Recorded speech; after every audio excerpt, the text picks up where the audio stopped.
Today, let's talk about what it's like when we see that our sin did us no good. I'm going to read to you from Leviticus chapter 4, verses 2 and 3. Here we go.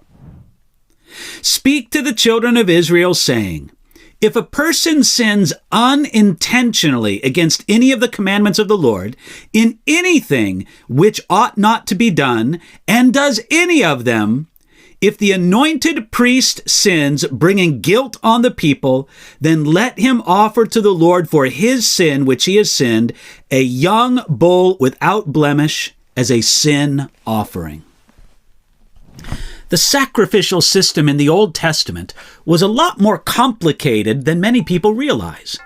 When you dig a little bit into the first several chapters of the Book of Leviticus, you see that God established different sacrifices for different reasons. Leviticus chapter 4 speaks of the sin offering, but for a specific kind of sin. If any one of the common people sins unintentionally. Now, when God says if a person sins unintentionally, the idea isn't of an accidental sin. Rather, the idea is of a sin committed by a person who basically loves God and in general wants to obey him. The contrast to an unintentional sin is to sin presumptuously, as is mentioned later on in Numbers chapter 15, verse 30. Literally, it's to sin with a high hand.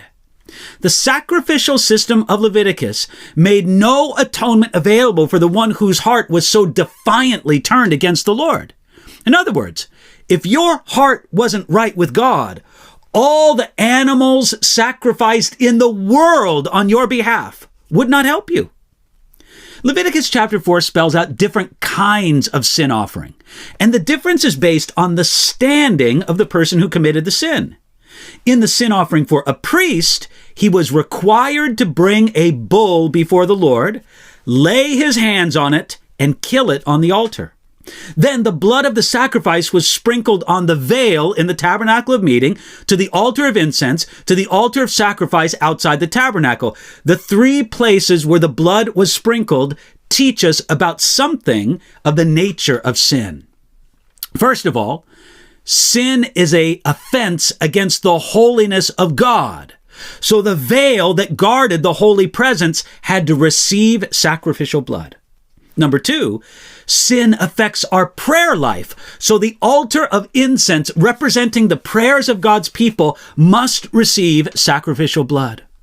Third, sin makes our atonement necessary. So the altar of burnt offering, the place of atonement, had to receive sacrificial blood. Now, after the blood was sprinkled, then the fatty portions of the animal were offered to God. In this, the best was once again dedicated to God after the sin. Then the hide and the meat of the bull were burnt outside the camp, along with the worthless portions of the bull. It would not be offered to God, but it would all be counted as worthless. Now, when the hide and the meat were burnt, there was nothing left over for the person who brought the offering. This means that all selfish motives had to be removed in the sin offering. If a priest brought the offering, the whole offering had to be destroyed. If a non-priest brought the offering, the priest could eat of it, but not the offerer. You couldn't bring a sin offering because you wanted some tri-tip, or a good roast, or a good piece of leather, only because you wanted to get right with God. Sometimes certain benefits, let's say, seem to come of our sin.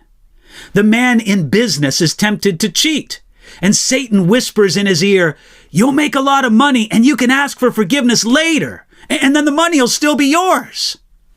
The adulterer looks at his ungodly relationship and he says, "It sure seems satisfying and like it'll make me happy. I can sort it out with God later." The sin offering won't let us come to God with this kind of thinking. The sin offering recognizes that there are no benefits from sin. The valuable hide and flesh of the bull would have to be burnt outside the camp, good to no one. Paul expressed this attitude of heart in Philippians chapter 3, verses 7 and 8. But what things were gain to me, these I have counted loss for Christ. Yet indeed, I count all things loss for the excellence of the knowledge of Christ Jesus my Lord, for whom I have suffered the loss of all things, and count them as rubbish, that I may gain Christ. Are you willing to count it all rubbish, even things that seem good or feel good, so that you may gain Jesus? In prayer today, come to God and bring the heart of the sin offering to Him. Don't bring a bull or a goat. Bring the heart of a sin offering to Him. Ask for cleansing and forgiveness, and count any so-called benefit from your sin as rubbish. Come to God with that kind of heart today.